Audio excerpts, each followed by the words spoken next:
Okay, so now we have here two Equilabs open. We are going to look at what I want us to be doing against min raise and 2.5x and 3x.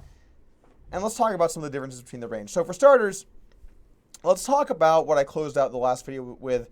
Let's talk about these hands that are close between both options. And just so I'm going to eventually remove these, but this hand, a little bit of this hand, these eights in here. In fact, let me use a different color so that this becomes a little bit more clear. I think I use, shit, did I have, yes, I had this one. All right, so let's use this color.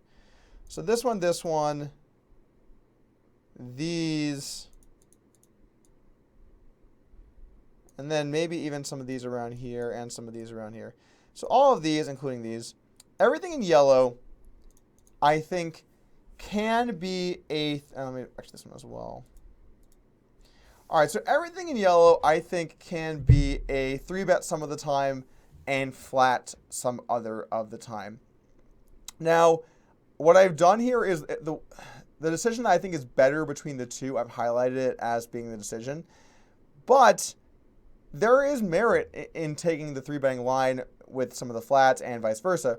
Because look, so the thing about the suited aces is, right, the low suited aces, I really like having ace 2 through ace 7 suited in my flat range in the big blind because it's going to give me some nut flushes on a lot of boards that let me bluff as well. So we can use the nut blocker and really rip it down on people. But you need to have those hands to make the nut flush. That said, they could be great hands to 3-bet. You know, really, they probably make more as 3-bets between fold equity and realizing their equity post-flop. But they're not the best versus 4-bet. I mean, the wheel aces are better. And they do have a lot of value by flatting, and it does strengthen the range of flats. Also, if you start to 3-bet all of the suited aces, all of these suited hands, you start 3-betting all these hands all the time, then what starts to happen is you just have too many bluffs, and you're very vulnerable to 4-bets.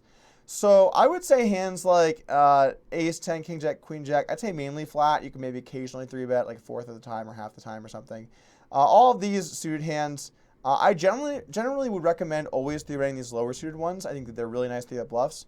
And these higher ones, I'd say maybe half the time you could 3-bet, half the time you might not. It's really, the ball is really in your court on those. You don't have to 3-bet these at all. And you might, to some extent, want to take into account your opponent. You know, are you playing someone that, I can just cancel this and bring it back up. Are you playing someone that you think that there's a lot more value in 3-betting? Do they fold a lot to 3-bet, etc.? Also, these low offsuit hands, this can get much wider if you think that they're just folding way too much. Honestly, you could do something like this if they're folding way too much. And if they're playing tighter, you could just go all the way down and remove them entirely. Both are totally reasonable options, and you should be aware of them. As far as what hands were flatting, or actually what hands were folding, did I not put, let's, flat versus min raise, these should be in here. Okay. As far as what hands are actually folding, we're only going to be folding the offsuit deuces, the 10 deuce through 5 deuce off. Those are just so weak and they just under-realized by so much in the big blind that I'm okay letting those go. But other than that, you know, we are going to be in there for the flat. Now I have 2 of these. Okay, delete item. All right. So let's move on to the 2.5x. Let's see what changes. Flat 3-bet versus 2.5x. Now they look different. So you can see our offsuit bluffs have shifted upwards, and that makes sense because normally we would want to bluff with these very weak hands if we were going to have bluffs. But now we have a new area of them to pick from. These a little bit higher hands, a little more value, etc., because they can't quite call anymore. Now, again, 7-5, 6-5 off versus a 2.5x, probably plus EV calls, to be honest with you. So maybe you would want to go more like that. Really leaving this up to you. Remember, a lot of these decisions, they're very close between all of the options. Like if it's a winning call, it's slightly. If it's a losing call, it's slightly. If it's a winning 3-bet, it's slightly. If it's a losing 3-bet, it's slightly, etc. So really the point is understand that as the raise size increases, the bluffs shift upwards to match that. Now the suited hands don't change because all of those suited bluffs that we were using before, they're still certainly strong enough to bluff with, and because they have such bad showdown value, they become very nice 3-bet bluffs. When you get your opponent to fold with a hand like 6-3 suited, you're getting them to fold, first off, probably the winning hand in terms of just immediate showdown value. And then second off, the way these hands play, if you call pre-flop, you're going to have to bluff or improve somewhat drastically for large pots. Those hands tend to not play as well in the big blind. Generally speaking, we want to try and aim to have more calls of hands that have some showdown potential. So these hands are nice 3-bets. And by the way, we'll eventually look through my database at how these hands have performed, done extremely well. I just have to recommend these as very strong 3-bets. Okay, and the value range is not going to change at all from range to range because there's no need for it to change. It's the same range of hands. And this is something that I think maybe might confuse some people, but if somebody's opening 90% of hands and I'm in the big blind, I'm going to want to 3-bet, generally speaking, around the same value range, whether they're opening min or 2.5 or 3x, because you have the same amount of equity against that range of opens. Now, maybe we're more inclined to 3-bet against the larger size because you win more when they fold, you get a bigger pot with these value bets. I could see an argument to be made for that, but I could also see an argument that when people go larger size, they may be tightening up, they may be making an adjustment, and then by 3-betting them too aggressively, you might end up in some very awkward spots in hands like ace-jack, hands like ace-8 suited. So the point is, I wouldn't really change my value range of 3-bets too much from one range to the next. In fact, I didn't change them at all in here. I just wanted to bring awareness to the fact that this will stay the same. Okay, and let's go ahead and look at 3x next. Now we're finally removing some of these suited hands. Wait, let's go to 3-bet. We're finally removing some of these suited hands. We're only going to fold 2 of them, but now a much wider range of suited hands are going to become the bluffs.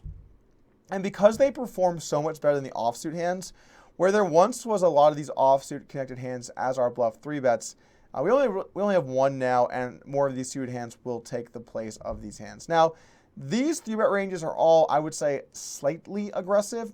I think they're 23, 22, 21% respectively. So those are all maybe a little on the aggressive side, but I would say on average, those are going to be the best against the field. It doesn't put you in too bad of a spot facing 4-bet, and you're going to have to make some adjustments. If you're playing someone that folds a lot, doesn't 4-bet, you can go 25. And if they're 4-betting a lot and not folding, you can obviously take it down to 18, 17. Don't ever drop your range below around 17 or, God forbid, 16. Because the thing is, as long as they're, I guess I shouldn't say never. I should say as long as they're playing a reasonable portion of their buttons, if they're playing 85, 80, even maybe 75% of their buttons, you're going to be able to get away with having a 16 or 17% 3-bet range versus the looser players because it's not many bluffs and you still have a sizable equity advantage with a lot of your stronger hands. So you're going to want to try and keep it in the low 20s around, I think 18 to 22, all reasonable frequencies out of the big blind to be 3-betting with. Now, let's talk about 3-bet size just for a moment here.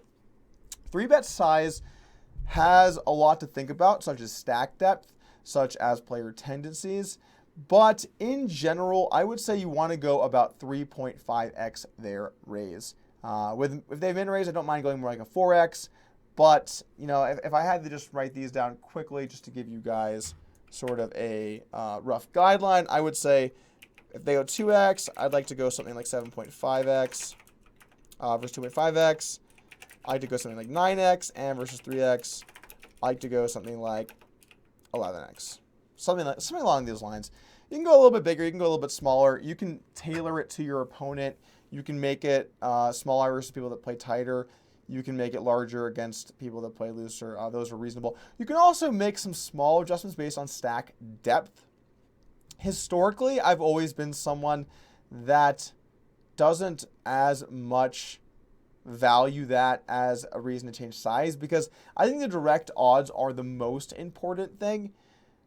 There is an argument to be made as you get deeper, the small blind should flat 3-bets a little wider, but a little wider. Not a ton wider because there isn't really that much different.